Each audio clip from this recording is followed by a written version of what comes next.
हमें एक रेवोल्यूशन पैदा करनी है JNK में। हम इक़्तिदार के लिए इक़्तिदार के भूखे नहीं हैं। हमें ये नहीं कि हमें इलेक्शन लड़के इक़्तिदार में आना। हम चाहते हैं कि यहाँ के लोगों में एक अवेयरनेस ले आए कि हमारे साथ पीछे क्या हुआ है और उससे आगे अब क्या करना। जब ये पार्लियामेंट में थे और हमसे हमारा 35 और 370 छीना गया, तब इन्होंने क्या किया। ये जो पॉलिटिक्स होती है ये 2 महीने का या 2 साल का खेल नहीं होता है। आप अगर कोई रेवोल्यूशन शुरू करते हो, it will take decades.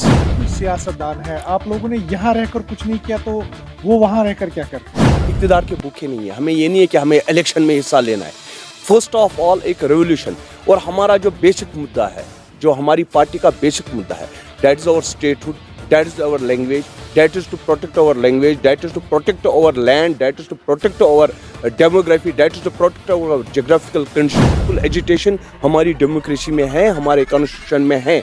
By that way we can also get these things back. Very soon we will announce कि हम किसको support करेंगे, और support हम किसी को पार्टी को नहीं करेंगे. That is मतलब फाइनल, किसी पार्टी को हम सपोर्ट नहीं करेंगे यहाँ पर। हाँ, अगर हमें कोई इंडिपेंडेंट कैंडिडेट ऐसा लगता है दैट इन रियलिटी सारी पार्टियां जो है एकजुट होकर नेशनल कॉन्फ्रेंस ऑफ PDP के खिलाफ हो गई है, क्या आप भी उम्मीद है? देखिए, नेशनल कॉन्फ्रेंस के खिलाफ या PDP के खिलाफ एंड सेम एज दैट मैं सजाद लोन के भी खिलाफ हूँ, मैं BJP के खिलाफ भी हूँ। देखिए, अब आप मुझे बताइए, BJP को छोड़िए, यहाँ पर उन्होंने अपना कैंडिडेट नहीं उठाया, उसकी वजह ये थी कि उनकी जमानत जब्त हो जाती अगर वो कैंडिडेट होता। इंडिया में इस टाइम बताइए एक मुस्लिम कैंडिडेट BJP का, एक मुस्लिम कैंडिडेट थ्रू आउट इंडिया मुझे बताइए BJP ने किसी मुसलमान को पार्लियामेंट कैंडिडेट के लिए उठाया। NC पर जीते या सजाद लोन जीते या ये कश्मीर की बात करेंगे, बिलीव कीजिए मुझे मतलब इसमें कोई भी मतलब दिक्कत नहीं हो रही है कहने में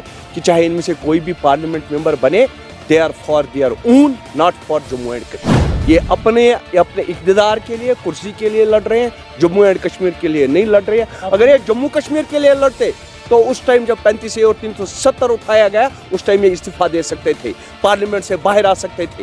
what happened to our Kashmir, लेकिन किसी ने कुछ नहीं किया। आज राकिबुल रशीद है जो all Jammu and Kashmir democratic alliance के प्रेसिडेंट भी है, तो उनसे बातचीत करेंगे इसी मुद्दे को लेकर। सबसे पहले आपसे सवाल है मेरा कि आप लोगों ने क्यों नहीं अपनी किस्मत जो है वो आजमाई, आप क्यों नहीं इस इलेक्शन में उठे? देखिए, सबसे पहली बात, जब हमने पार्टी की शुरुआत की, हमने उस टाइम भी बोला है कि हमारी पार्टी सिर्फ पॉलिटिक्स करने के लिए नहीं आई हुई है, हमारी पार्टी एक तहरीक है, एक रेवोल्यूशन है। तो हमारे लिए सबसे पहले मुद्दा था कि लोगों को ये न लगे कि जैसे बाकी पार्टीज मार्केट में हैं, हम भी उनमें से एक हो। तो that is why with in the constitution सबसे पहले ज़रूरी था कि हमारी अपनी पार्टी की एक रजिस्ट्रेशन करें, और अल्लाह के फजल से as you are knowing and the whole JNK is knowing that our party is at this time registered with election commission of India. हमारी पार्टी कोई 150 रुपये वाले बैनर की पार्टी नहीं है कि पीछे 150 रुपये का बैनर लगाया और पार्टी अनाउंस कर दी। तो it is a registered party on the website of election commission of India, you can see it. तो दूसरी बात है कि पहले भी हम कह चुके हैं और पिछले 2 साल से कहते आ रहे हैं कि हमें एक रेवोल्यूशन पैदा करनी है JNK में। हम इक़्तिदार के लिए इक़्तिदार के भूखे नहीं हैं। हमें ये नहीं कि हमें इलेक्शन लड़के इक़्तिदार में आना है। हम चाहते हैं कि यहाँ के लोगों में एक अवेयरनेस ले आए कि हमारे साथ पीछे क्या हुआ है और उससे आगे अब क्या करना है। और सबसे मेन मुद्दा जो है हमारा, that is to get aware, यहाँ के यूथ को अवेयर करना। तो we are working on that. तो ये डेमोक्रेसी से ही हासिल हो सकता है। आप बता रहे हैं कि जो यहाँ पर हुआ, जो हो गया है, तो उसमें तो बेस्ट वे यही है कि इलेक्शन लड़ा जाए। नहीं, जो आप कह रहे हो कि डेमोक्रेसी की बात जो है, देखिए मैं आपको बताऊंगा, जैसे अभी पार्लियामेंट इलेक्शंस हो रहे हैं, अगर हम देखें NC ने उठाए, PDP ने उठाए, या अल्ताफ बुखारी साहब ने उठाए, सजाद लोन ने उठाए।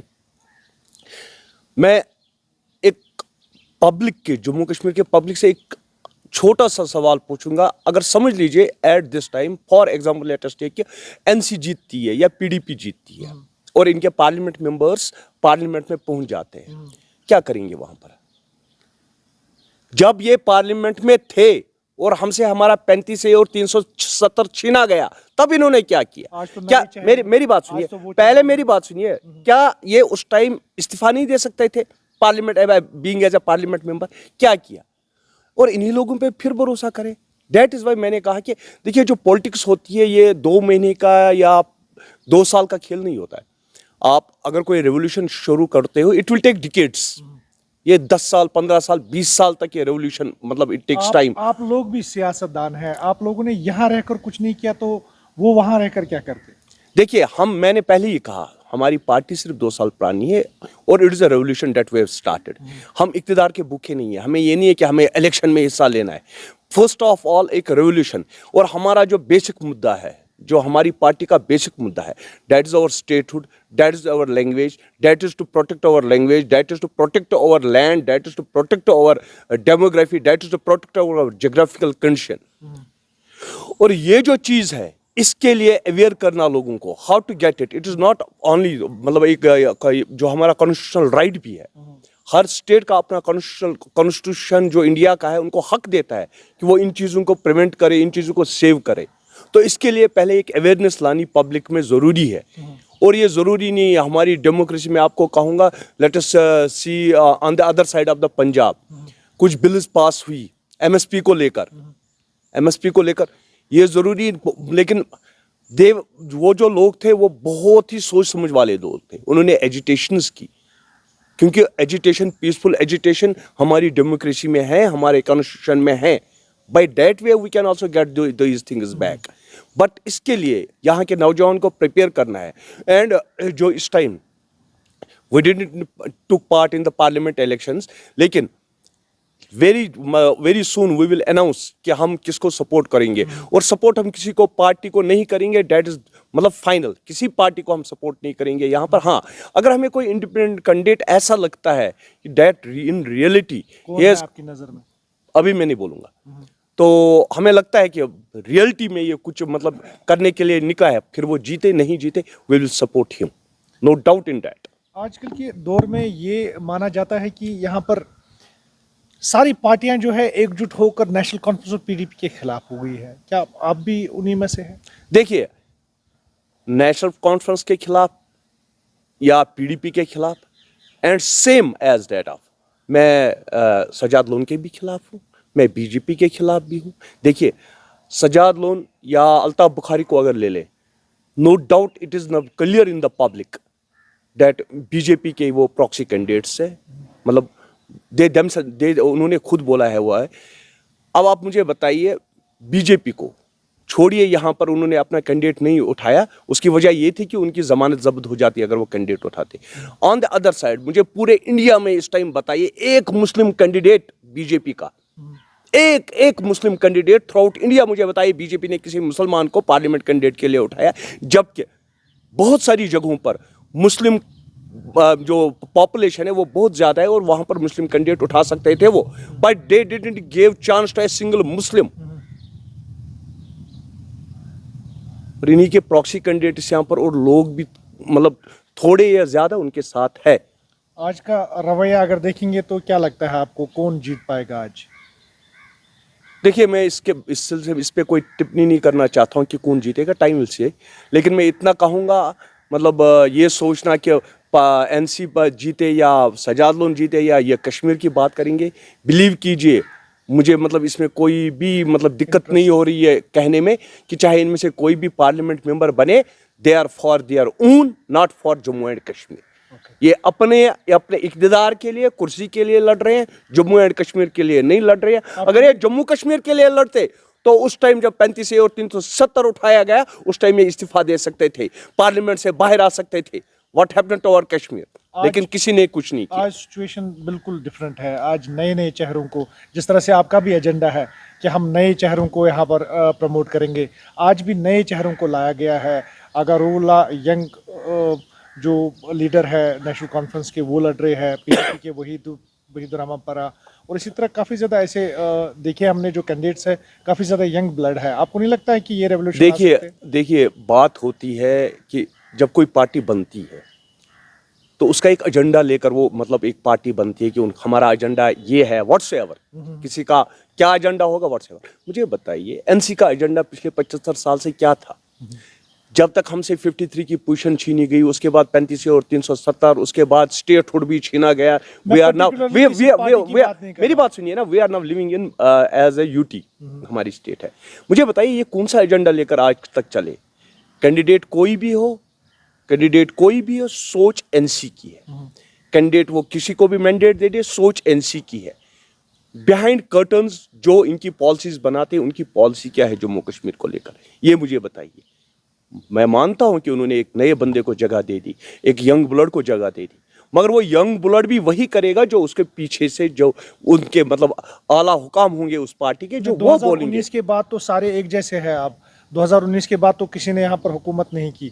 2019 के बाद क्या आपको लगता है कि उनका एटीट्यूड, नेचर सब कुछ चेंज हुआ? देखिए 19 के बाद क्या हुआ, 19 के बाद यहाँ पर अभी तक मतलब गवर्नर की हुकूमत चल रही है, नो डाउट इन दैट। लेकिन 19 से पहले क्या हुआ वो भी हम लोगों को लेकिन पता हम है। क्यों वो पास मतलब आप मुझे बताइए, आप मुझे बताइए, लग रहा है आपको कि आप मुझे आपका भी नैरेटिव जो है चेंज हुआ नहीं और बाकियों का भी हुआ होगा। देखिए मैं एक सीधा साधा इंसान हूँ, सिंपल सा इंसान हूँ।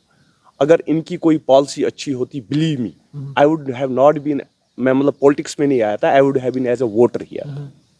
हम लोगों को जो हम कुछ लोगों ने कुछ फ्रेंड सर्कल ने मिलकर एक रेवोल्यूशन शुरू की हुई है, ये जरूरत ही नहीं पड़ती। अगर यहाँ पर किसी ने इक़्तिदार को छोड़कर जम्मू कश्मीर का सोचा होता, चाहे वो कोई भी था, नहीं सोचा किसी ने। और ये आया है सबके पास, ये आया है हमारे लिए कि व्हाट दे डिड। इक़्तिदार और कुर्सी के पीछे भागना, चाहे मतलब महबूबा मुफ्ती थी, चाहे फारूक अब्दुल्ला साहब थे, मतलब एट द टाइम जब इन्होंने बीजेपी को यहाँ का रास्ता दिखाया, दोनों चाहते थे कि बीजेपी हमारे साथ मिलकर सरकार बनाए। It is only the thirst of chair, only the thirst of power.